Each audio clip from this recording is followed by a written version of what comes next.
ഒരു 30 വയസ്സ് കഴിയുമ്പോൾ തന്നെ നമ്മൾ ഒന്ന് വീഴുമ്പോൾ ബോഡി ബാലൻസ് ചെയ്യാൻ വേണ്ടി കൈ കുത്തുമ്പോൾ കൈയിൻ്റെ കുഴ പെട്ടെന്ന് പൊട്ടുക, അല്ലെങ്കിൽ തന്നെ പെട്ടെന്ന് കാലുകളും അല്ലെങ്കിൽ കൈകളിലൊക്കെ എല്ലുകൾ പൊട്ടുന്ന ഒരു കണ്ടീഷൻ നമ്മുടെ ഇടയിൽ ഇന്ന് കാണാറുണ്ട്. ഇതല്ലാതെ മറ്റു പല രോഗങ്ങൾ കൊണ്ടും ഓസ്റ്റിയോപോറോസിസ് ഉണ്ടാവാം. ചില മരുന്നുകൾ, പ്രത്യേകിച്ച് സ്റ്റിറോയിഡൊക്കെ കണ്ടിന്യൂസ് ആയിട്ട് കഴിക്കുന്നതിൻ്റെ ഭാഗമായിട്ട് ഓസ്റ്റിയോപോറോസിസ് ഉണ്ടാവുന്നതായിട്ട് കാണാം. ചെറുപ്പകാലത്ത് തന്നെ ഇലക്കറികൾ കഴിക്കാത്തവരിലാണ് പിന്നീട് ഈ ഓസ്റ്റിയോപോറോസിസ് പോലെയുള്ള കണ്ടീഷൻസ് വരുന്നത് കോമൺ ആയിട്ട് നമുക്ക് കാണുന്നത്. ഇതിനോടൊപ്പം തന്നെ പുകവലി, മദ്യപാനം പോലെയുള്ള ദുശീലങ്ങൾ ഉള്ളവരാണെങ്കിൽ അത് നിർത്തുക. അതുപോലെ തന്നെ നമുക്ക് ഭക്ഷണത്തിൽ നിന്ന് വൈറ്റമിൻ ഡി കിട്ടുന്നത് വളരെ കുറവാണെന്ന് എപ്പോഴും നമ്മൾ ഓർക്കണം. മാക്സിമം അതിൽ നിന്ന് കിട്ടുന്ന മുട്ടയുടെ മഞ്ഞയിൽ നിന്ന് മാത്രമാണ് വൈറ്റമിൻ ഡി കിട്ടുക. ഇങ്ങനെയൊക്കെ ചെയ്താൽ നമ്മുടെ ശരീരത്തിൻ്റെ ആരോഗ്യം മെയിൻറ്റെയിൻ ചെയ്യുകയാണെങ്കിൽ ഒരു പരിധിവരെ ഓസ്റ്റിയോപോറോസിസ് മാത്രമല്ല പല രോഗങ്ങളും നമുക്ക് അകറ്റി നിർത്താൻ പറ്റും.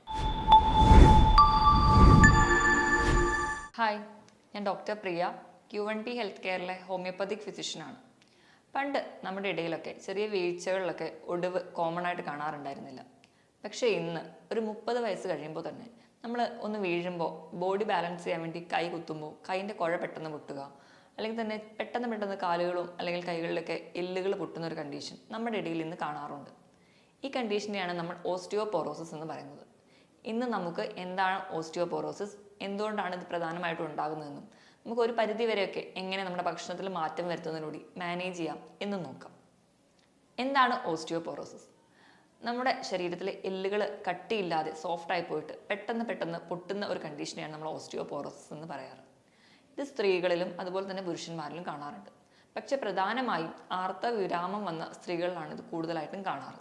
നമുക്കറിയാം, നമ്മുടെ എല്ലുകളാണ് നമ്മുടെ ശരീരത്തിന് മൊത്തം ഒരു ശരീരഘടന നൽകുന്നത്, അല്ലെങ്കിൽ നമ്മുടെ ശരീരത്തിന് ഓരോ പ്രവർത്തനങ്ങൾക്കും സഹായിക്കുന്നത് നമ്മുടെ ശരീരത്തിലെ എല്ലുകളാണ്. അതിനോടൊപ്പം നിൽക്കുന്ന പേശികളും അതുപോലെ ടെൻഡനുകളും ലിഗമെന്റ്സ് ഒക്കെയാണ് നമുക്ക് ചലിക്കാനുള്ള സഹായങ്ങളൊക്കെ ചെയ്യുന്നത്. ഈ എല്ല് എന്ന് പറയുന്നത്, അല്ലെങ്കിൽ നമ്മുടെ എല്ലുകൾ ഉണ്ടാക്കിയിരിക്കുന്നത് കാൽസ്യം, ഫോസ്ഫറസ് പോലെയുള്ള ധാതുക്കൾ കൊണ്ടാണ്. നമ്മൾ കഴിക്കുന്ന ഭക്ഷണത്തിൽ നിന്ന് നമ്മുടെ ശരീരത്തിന് ആവശ്യമുള്ള കാൽസ്യവും ഫോസ്ഫറസും ഒക്കെ നമ്മുടെ ആമാശയത്തിൽ വെച്ചിട്ട് അബ്സോർബ് ചെയ്യും. ഇങ്ങനെ അബ്സോർബ് ചെയ്യുന്നത് നമ്മുടെ ശരീരത്തിലെ പല പ്രവർത്തനങ്ങൾക്കും ആവശ്യമുണ്ട്. അത് നമ്മുടെ രക്തത്തിൽ ഓടിച്ചെന്ന് നമ്മുടെ ശരീരത്തിലെ പല പ്രവർത്തനങ്ങളും നടക്കാൻ വേണ്ടി സഹായിക്കും. ഇങ്ങനെ പ്രവർത്തനങ്ങൾക്കൊക്കെ വേണ്ടി ഉപയോഗിച്ച് കഴിഞ്ഞതിന് ബാക്കി മിച്ചമുള്ളത് നമ്മുടെ എല്ലുകളിൽ വന്ന് അടിയും. ഇങ്ങനെ കാൽസ്യവും ഫോസ്ഫറസും ഒക്കെ നമ്മുടെ എല്ലുകളിൽ അടിയുന്നത് കൊണ്ടാണ് നമ്മുടെ എല്ലുകൾക്ക് വേണ്ട ബലം കിട്ടുന്നത്. പ്രധാനമായും നമ്മൾ പറയാറുണ്ട്, നമ്മളെ കുട്ടിക്കാലത്ത് കഴിക്കുന്ന ഭക്ഷണമാണ് നമുക്ക് ആരോഗ്യം നൽകുന്നത്. അത് വളരെ ശരിയാണ്. നമ്മളൊരു 30 വയസ്സ് വരെയാണ് നമ്മുടെ എല്ലുകൾ വളരുന്ന സമയം. നമ്മൾ ആ ഒരു 30 വയസ്സ് വരെയുള്ള പ്രായത്തിൽ നമ്മൾ കഴിക്കുന്ന ഭക്ഷണത്തിൽ നിന്നാണ് നമുക്ക് എല്ലിൻ്റെ ശക്തിക്ക് ആവശ്യമായിട്ടുള്ള ധാതുക്കളൊക്കെ കിട്ടുന്നത്. ഒരു 30 വയസ്സ് കഴിയുമ്പോൾ തന്നെ നമ്മുടെ ആ ഒരു ഭക്ഷണ രീതി നല്ലതല്ലെങ്കിൽ അപ്പോൾ തൊട്ട് തന്നെ എല്ലുകൾ പെട്ടെന്ന് പൊടിയുന്നതാണ്. ചിലപ്പോൾ നമ്മൾ വീഴുമ്പോൾ നമ്മുടെ കൈ കുത്തി ഒന്ന് വീണ് കഴിഞ്ഞാൽ പെട്ടെന്ന് നമ്മുടെ കൈയിൻ്റെ കുഴ പൊട്ടുന്നത് കാണാം. അല്ലെങ്കിൽ ചിലപ്പോൾ നടുവിന് ഭയങ്കര വേദന, ചിലപ്പോൾ നട്ടെല്ല് പെട്ടെന്ന് ഡിസ്ക് പുറത്തേക്ക് തള്ളി വരിക. ഇങ്ങനെ പല രീതിയിലായിട്ട് ഈ ഒരു ലക്ഷണങ്ങൾ കാണിക്കാറുണ്ട്. അപ്പം നമ്മൾ ഈ ഒരു കണ്ടീഷനെ, ഈ ഒരു ഗ്രൂപ്പ് ഓഫ് സിംറ്റംസിനെയാണ് നമ്മൾ ഓസ്റ്റിയോപോറോസിസ് എന്ന് പറയാറ്. ഞാൻ ആദ്യം പറഞ്ഞ പോലെ തന്നെ 30 വയസ്സ് വരെ നമ്മൾ കഴിക്കുന്ന ഭക്ഷണത്തിൽ നിന്നാണ് നമ്മുടെ എല്ലുകൾക്ക് ശക്തി കിട്ടുക. അത് കഴിഞ്ഞ് നമ്മുടെ ഭക്ഷണത്തിൽ നിന്നൊന്നും ആവശ്യത്തിന് കാൽസ്യം, ഫോസ്ഫറസും നമ്മുടെ ശരീരത്തിന് കിട്ടുന്നില്ലെങ്കിൽ നമ്മുടെ ശരീരം അവർക്ക് വേണ്ട കാൽസ്യം എല്ലിൽ നിന്ന് വലിച്ചെടുക്കാൻ തുടങ്ങും. ഇങ്ങനെ എല്ലിൽ നിന്നും ആവശ്യത്തിനുള്ള കാൽസ്യം നമ്മുടെ ശരീരത്തിലെ രക്തത്തിലേക്ക് വലിച്ചെടുക്കപ്പെടുമ്പോൾ നമ്മുടെ എല്ലുകൾ കട്ടി കുറഞ്ഞ് കുറച്ച് സോഫ്റ്റനാവും. അപ്പോൾ കട്ടി ഉള്ളത് കൊണ്ടാണ് എല്ലുകൾ ഇത്രയും കാലം പൊട്ടാതിരുന്നത്. അപ്പോൾ നമ്മുടെ എല്ല് സോഫ്റ്റനാവുന്ന സമയം, അല്ലെങ്കിൽ കട്ടി കുറയുന്ന സമയമാകുമ്പോഴത്തേക്കും എല്ലുകൾ പെട്ടെന്ന് പൊട്ടാൻ കാരണം. ഇതാണ് ഓസ്റ്റിയോപോറോസിസ് ഉണ്ടാവാനുള്ള ഒരു കാരണം. നമുക്ക് എല്ലുകൾ പൊട്ടിക്കഴിയുമ്പോൾ, അല്ലെങ്കിൽ നമ്മൾ വീഴുമ്പോൾ എല്ലുകൾ സ്ഥിരമായിട്ട് ഇങ്ങനെ ഒരു പൊട്ടൽ കാണിക്കുമ്പോൾ മാത്രമേ നമ്മൾ ഓസ്റ്റിയോപോറോസിസ് എന്നൊരു കണ്ടീഷൻ നമുക്ക് ഉണ്ടെന്ന് തിരിച്ചറിയുള്ളൂ.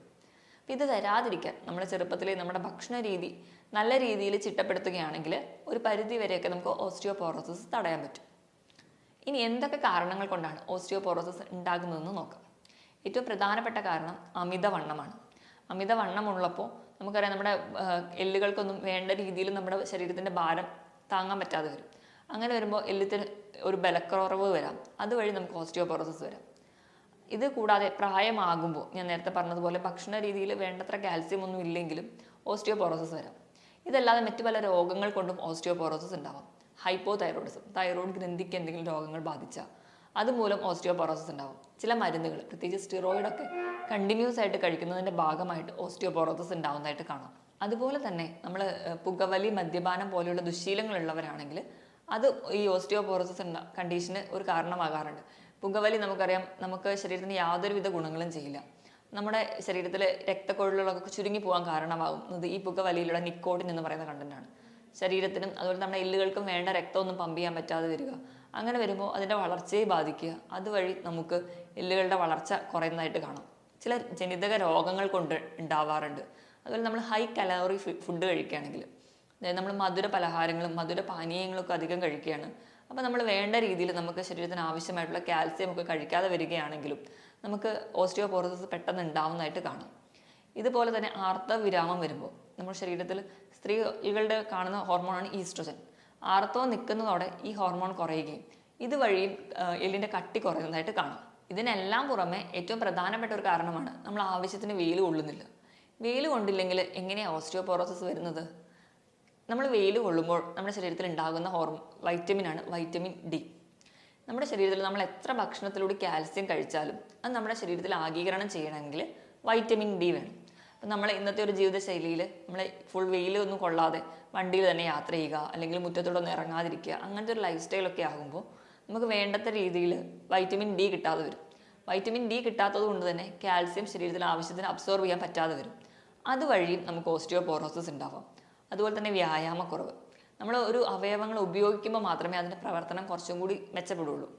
നമ്മൾ നല്ലോണം ഭക്ഷണം കഴിക്കുന്നുണ്ട്, ബോഡി വെയിറ്റ് ഒക്കെ ആവശ്യത്തിനുണ്ട്, പ്രത്യേകിച്ച് വ്യായാമം ഒന്നും ഇല്ലെങ്കിൽ നമ്മുടെ ശരീരത്തിന് പ്രത്യേകിച്ച് ഒരു എക്സസൈസ് കൊടുക്കാതിരുന്നു കഴിഞ്ഞാലും അതിന് വേണ്ടത്ര ബലം കിട്ടാതെ വരും. അതുവഴി നമുക്ക് ഓസ്റ്റിയോപോറോസിസ് പോലെയുള്ള കണ്ടീഷൻസ് ഉണ്ടാവാറുണ്ട്. നമ്മുടെ ശരീരത്തിൽ ഒരു ദിവസം വേണ്ട കാൽസ്യത്തിൻ്റെ അളവ് എന്ന് പറഞ്ഞാൽ 1 ഗ്രാമാണ്. 1 ഗ്രാം എന്ന് പറഞ്ഞാൽ ഏകദേശം 1000 മില്ലിഗ്രാം മുതൽ ഒരു 1200 മില്ലിഗ്രാം വരെ കാൽസ്യമാണ് നമുക്ക് ഒരു ദിവസം വേണ്ടത്. ഇനി നമുക്ക് ഓസ്റ്റിയോപോറോസിസ് ഉണ്ടാകുന്നതിൻ്റെ ലക്ഷണങ്ങൾ എന്തൊക്കെയാണെന്ന് നോക്കാം. ഏറ്റവും പ്രധാന ലക്ഷണവും ഏറ്റവും കോമൺ ആയിട്ട് കാണുന്നത്, നമ്മൾ വീഴുമ്പോൾ ചെറുതായിട്ടൊന്ന് വീണാൽ പോലും പെട്ടെന്ന് അവിടെ ബാധിക്കുന്ന ആ ഒരു അസ്ഥികൾക്ക് അല്ലെങ്കിൽ സന്ധികൾ പൊട്ടുക. ഞാൻ നേരത്തെ പറഞ്ഞതുപോലെ കൈ കുത്തി വീണാൽ പെട്ടെന്ന് കൈയിൻ്റെ കുഴ പൊട്ടുക. ചിലപ്പോൾ കുറച്ച് പ്രായമായവരൊക്കെ ആണെങ്കിൽ ബാത്റൂമിലൊക്കെ തെന്നി വീണ് കഴിഞ്ഞാൽ പെട്ടെന്ന് കാലിന് ഒടിവ് വരിക, എല്ലുകൾ പൊട്ടുന്ന ഒരു കണ്ടീഷനായിട്ടാണ് കൂടുതലും കാണിക്കുക. ഇത് കൂടാതെ തന്നെ നമുക്ക് ചെറിയ തോതിൽ നമ്മുടെ ഹൈറ്റിന് കുറവ് വരുന്ന പോലെ കാണും. അതിന് പ്രധാന കാരണം എന്ന് പറഞ്ഞു കഴിഞ്ഞാൽ നമുക്കറിയാം, നമ്മുടെ കശേരുകളുടെ ഇടയിൽ ഡിസ്ക് എന്ന് പറയുന്ന ഒരു അവയവമുണ്ട്. അതായത് ഇവയാണ് ഷോക്ക് അബ്സോർബറായിട്ട് നമ്മളെ സഹായിക്കുന്നത്. ഇപ്പം നമ്മൾ വണ്ടിയിലോ അല്ലെങ്കിൽ പ്രത്യേകിച്ച് ഓട്ടോയിലൊക്കെ യാത്ര ചെയ്യുമ്പോൾ പെട്ടെന്ന് ഗട്ടറിൽ വീഴുമ്പോൾ ചിലർ പറയാറുണ്ട്, അയ്യോ കഠിനമായ നടുവേദന വന്നു. ഈ ഒരു സമയത്ത് നമ്മുടെ കശേരുകളുടെ ഇടയിലുള്ള ഡിസ്കുകൾ പുറത്തേക്ക് വരുന്നതാണ്. ഇങ്ങനെ ഓസ്റ്റിയോപോറോസിസ് പോലെയുള്ള കണ്ടീഷനുള്ളവർക്ക് ഈ ഡിസ്ക് ബൾജ് കൂടുതലായിട്ട് കാണും. ഇതിൻ്റെ ഭാഗമായിട്ട് അവർ ഹൈറ്റിൽ നേരിയ വ്യത്യാസം കാണാറുണ്ട്. അതുപോലെ തന്നെ നമ്മുടെ നെഞ്ചിൻ്റെ ഭാഗത്ത് ലെങ്സിൻ്റെ ഭാഗത്തുള്ള അസ്ഥികൾക്കും അതുപോലെ തന്നെ മസിൽസിനൊക്കെ വേദന വരിക, അല്ലെങ്കിൽ ആ ഒരു ഭാഗത്ത് കൂനലായിട്ട് പ്രസൻറ്റ് ചെയ്യുക. ഇങ്ങനെ നമ്മുടെ കൈകാലുകൾക്ക് വേദന, അല്ലെങ്കിൽ കുറച്ച് നടക്കുമ്പോഴേക്കും ഒരു ബലക്കുറവ്, ഇപ്പം എന്തെങ്കിലും ഒരു വസ്തുക്കളൊക്കെ എടുക്കണമെങ്കിൽ നമ്മുടെ കൈക്കൊരു ശക്തി ഇല്ലാത്ത പോലെ തോന്നുക, പെട്ടെന്നുണ്ടാകുന്ന മുട്ടുവേദന, നടുവേദന പോലെയുള്ള സന്ധി വേദനകൾ, ഇതൊക്കെ ഓസ്റ്റിയോപോറോസിസിൻ്റെ ഒരു ലക്ഷണമാണ്. ഇതോടൊപ്പം തന്നെ നമുക്ക് ശരീരത്തിന് ആസകലം വേദന വരിക, രാവിലെ എണീക്കുമ്പോൾ തന്നെ കഠിനമായ ക്ഷീണം, ജോലിയൊന്നും ചെയ്യാൻ തോന്നാത്തൊരവസ്ഥ, എല്ലുകൾക്ക് വേദന, അതുപോലെ നമ്മുടെ സന്ധികളുടെ വേദന മാറി മാറി വരുന്നത് കാണാം. ചിലപ്പോൾ കൈകൾക്കായിരിക്കും വേദന, കൈൻ്റെ വിരലുകൾക്കായിരിക്കും വരിക, ചിലപ്പോൾ അത് കാലിലെ സന്ധിയിലേക്ക് വരാം. ഇങ്ങനെ വേദന വിട്ടുമാറാത്തൊരവസ്ഥ, ഇതൊക്കെ ഓസ്റ്റിയോപോറോസിസിൻ്റെ ഭാഗമായിട്ട് ഇന്ന് പലരിലും കാണുന്ന ലക്ഷണങ്ങൾ മാത്രമാണ്. ഇനി നമുക്ക് ഇങ്ങനെ ഓസ്റ്റിയോപോറോസിസ് പോലെയുള്ള കണ്ടീഷൻ നമുക്ക് ഉണ്ടെങ്കിൽ നമുക്കത് എങ്ങനെ തിരിച്ചറിയാം, അതിന് നമ്മൾ എന്തൊക്കെ ടെസ്റ്റുകളാണ് ചെയ്യുന്നതെന്ന് നോക്കാം. ഏറ്റവും പ്രധാനമായിട്ട് ഇപ്പം ഇങ്ങനെ ഒരു കേസൊക്കെ തോന്നുകയാണെങ്കിൽ നമ്മൾ കാൽസ്യത്തിൻ്റെ ലെവൽ രക്തത്തിൽ നോക്കും. അതിനോടൊപ്പം തന്നെ നമ്മൾ വൈറ്റമിൻ ഡി രക്തത്തിൽ എത്ര ഉണ്ട് എന്ന് നോക്കും. ഇത് രണ്ടും ലെവൽ നോർമൽ ആണെങ്കിൽ അതൊരിക്കലും ഓസ്റ്റിയോപോറോസിസ് ആയിരിക്കില്ല. പക്ഷേ ഇത് കുറവാണെങ്കിലാണ് നമ്മൾ ഓസ്റ്റിയോപോറോസിസ് പോലെയുള്ള കണ്ടീഷൻസ് നോക്കാറ്. ഇതിനോടൊപ്പം തന്നെ ഇപ്പോൾ ഡിസ്കിനൊക്കെ കംപ്ലൈൻറ്റ് ഉണ്ടോ എന്ന് അറിയാൻ വേണ്ടിയിട്ട് എക്സ്റേ എടുത്ത് നോക്കാറുണ്ട്. ഇതിനെല്ലാം പുറമെ നമ്മൾ ഒരു കൺഫേം ചെയ്യാൻ വേണ്ടിയിട്ട് ചെയ്യുന്നത് ഡെക്സാ സ്കാനാണ്. അതായത് ബോൺ മിനറൽ ഡെൻസിറ്റി നോക്കാനാണ്. ഇപ്പോൾ നമ്മൾ പെട്ടെന്ന് വീഴുമ്പോഴൊക്കെ പെട്ടെന്ന് ഒടിവുണ്ടാവുക, ഇങ്ങനത്തെയുള്ള കണ്ടീഷൻസ് ഒക്കെ ഉള്ളവരെ നമ്മൾ തീർച്ചയായിട്ടും ഡെക്സാ സ്കാനും ഇടാറുണ്ട്. അതുപോലെ തന്നെ 65 വയസ്സിന് ശേഷമുള്ളവർക്ക് വിട്ടുമാറാത്ത നടുവേദന, അതുപോലെ പെട്ടെന്നുണ്ടാകുന്ന ഒടിവുകൾ, ഇതൊക്കെ സ്ഥിരമായിട്ട് നിൽക്കുകയാണെങ്കിൽ അവരെ ഒന്ന് റൂൾ ഔട്ട് ചെയ്യാൻ വേണ്ടി തന്നെ ഒരു 65 വയസ്സിന് ശേഷം എല്ലാവർക്കും തന്നെ ഇന്ന് ഡെക്സാ സ്കാൻ എടുക്കുന്നുണ്ട്. അപ്പം ഇതിലൂടെ നമുക്ക് ബോണിൻ്റെ മിനറൽ ഡെൻസിറ്റി കണ്ടുപിടിക്കാനും പറ്റും. അതുവഴി നമുക്ക് ഓസ്റ്റിയോപോറോസിസ് ആണോ എന്ന് ഉറപ്പുവരുത്താനും പറ്റും. ഇനിയിപ്പോൾ ഓസ്റ്റിയോപോറോസിസ് ആണെങ്കിൽ തന്നെ നമുക്കത് എങ്ങനെയൊക്കെ മാനേജ് ചെയ്യാമെന്ന് നോക്കാം. ഏറ്റവും പ്രധാനമായിട്ട് നമ്മുടെ ജീവിതശൈലിയിലൊക്കെ വരുത്തേണ്ട മാറ്റങ്ങൾ എന്തൊക്കെയാണെന്ന് നോക്കാം. അപ്പോൾ നമ്മൾ കഴിക്കുന്ന ഭക്ഷണം, അതിൽ വരുത്തേണ്ട മാറ്റങ്ങൾ ആദ്യം നമുക്ക് നോക്കാം. ഞാൻ പറഞ്ഞതുപോലെ 30 വയസ്സ് വരെയാണ് നമ്മുടെ എല്ലുകളൊക്കെ വളർച്ച പൂർണ്ണമാകുന്നത്. ഈ ഒരു കാലയളവിൽ മാക്സിമം കാൽസ്യം അടങ്ങിയ ഭക്ഷണങ്ങൾ, ഫോസ്ഫറസ് അടങ്ങിയ ഭക്ഷണങ്ങൾ കൂടുതലായിട്ട് കഴിക്കുക. നമുക്കറിയാം ഒരു ദിവസം നമുക്ക് വേണ്ടത് 1000 മുതൽ 1200 മില്ലിഗ്രാം കാൽസ്യമാണ്. അപ്പം നമ്മൾ കാൽസ്യം വേണമെന്ന് പറയുമ്പോൾ തന്നെ നമ്മൾ ഒരു ഗ്ലാസ് പാല് കുടിച്ചാൽ മതി എന്ന് വിചാരിക്കും. പക്ഷേ ഒരു ഗ്ലാസ് പാലിൽ വെറും 300 മില്ലിഗ്രാം മാത്രമേ കാൽസ്യം അടങ്ങിയിട്ടുള്ളൂ. അപ്പം ഒരു ഗ്ലാസ് പാല് കുടിക്കുന്നതുകൊണ്ട് മാത്രമാവില്ല. അതിനോടൊപ്പം തന്നെ ധാരാളം ഇലക്കറികൾ കഴിക്കുക. അതുപോലെ തന്നെ നമുക്ക് അല്ലാതെ തന്നെ കാൽസ്യം അടങ്ങിയ ചെറിയ ചെറിയ മത്സ്യങ്ങൾ കഴിക്കാം. കക്ക, ഞണ്ട്, കൊഞ്ച് തുടങ്ങിയ കടൽ മത്സ്യങ്ങൾ കഴിക്കാം. ഇതിലൊക്കെ ധാരാളം കാൽസ്യം അടങ്ങിയിട്ടുണ്ട്. അതുപോലെ മുട്ട കഴിക്കാം. അതുപോലെ തന്നെ പാലിൻ്റെ ഐറ്റംസ് ആയിട്ടുള്ള തൈര്, മോര് തുടങ്ങിയ ഭക്ഷണങ്ങൾ സ്ഥിരമായിട്ട് ഉൾപ്പെടുത്തുകയാണെങ്കിൽ ഒരു പരിധി വരെയൊക്കെ നമുക്ക് കാൽസ്യം നമ്മുടെ ശരീരത്തിന് ലഭിക്കുന്നതാണ്. പ്രത്യേകിച്ച് നമുക്കറിയാം കുട്ടികളൊക്കെ ഇലക്കറികൾ കഴിക്കാൻ ഭയങ്കര മടിയായിരിക്കും. ഇങ്ങനെ ചെറുപ്പകാലത്ത് തന്നെ ഇലക്കറികൾ കഴിക്കാത്തവരിലാണ് പിന്നീട് ഓസ്റ്റിയോപോറോസിസ് പോലെയുള്ള കണ്ടീഷൻസ് വരുന്നത് കോമൺ ആയിട്ട് നമുക്ക് കാണുന്നത്. ഇതിനോടൊപ്പം തന്നെ പുകവലി, മദ്യപാനം പോലെയുള്ള ദുശീലങ്ങൾ ഉള്ളവരാണെങ്കിൽ അത് നിർത്തുക. അതോടൊപ്പം തന്നെ വൈറ്റമിൻ ഡി കിട്ടാൻ വേണ്ടിയിട്ട് ദിവസവും ഒരു 10 മിനിറ്റെങ്കിലും രാവിലെ 10 മണി മുതൽ ഉച്ചയ്ക്ക് 1 മണി വരെയുള്ള സൂര്യപ്രകാശം കൊള്ളാൻ വേണ്ടി ശ്രദ്ധിക്കുക. അപ്പം നമുക്ക് ഡയറക്റ്റ് ആയിട്ട് ഫേസിൽ വീഴാത്ത രീതിയിൽ നമ്മുടെ സ്കിന്നിലോ നമ്മുടെ കയ്യിലോ കാലിലോ ഒക്കെ വെയിൽ കൊള്ളാൻ വേണ്ടി ശ്രദ്ധിക്കുക. ഇപ്പം തീരെ സമയമില്ലെങ്കിൽ അറ്റ്ലീസ്റ്റ് നമ്മുടെ വീടിൻ്റെയൊക്കെ ബാൽക്കണിയിൽ നിന്നിട്ടെങ്കിലും സ്ഥിരമായിട്ട് ഇളം വെയിൽ കൊള്ളുന്നത് നമുക്ക് നല്ലതാണ്. ഇങ്ങനെ വൈറ്റമിൻ ഡി ഉണ്ടെങ്കിൽ മാത്രമേ നമുക്ക് ശരീരത്തിൽ നിന്ന് കാൽസ്യം അബ്സോർബ് ചെയ്യാൻ പറ്റുള്ളൂ. അമിതവണ്ണമുള്ളവരൊക്കെ ആണെങ്കിൽ ശരീരഭാരം നിയന്ത്രിക്കാൻ വേണ്ടി ശ്രദ്ധിക്കുക. നമുക്ക് ആവറേജ് വേണ്ട ബോഡി വെയിറ്റ് എത്രയാണെന്ന് കാൽക്കുലേറ്റ് ചെയ്ത് അതിനനുസരിച്ച് മാത്രം ബോഡി വെയിറ്റ് കൊണ്ടുപോകാൻ വേണ്ടി ശ്രദ്ധിക്കുക.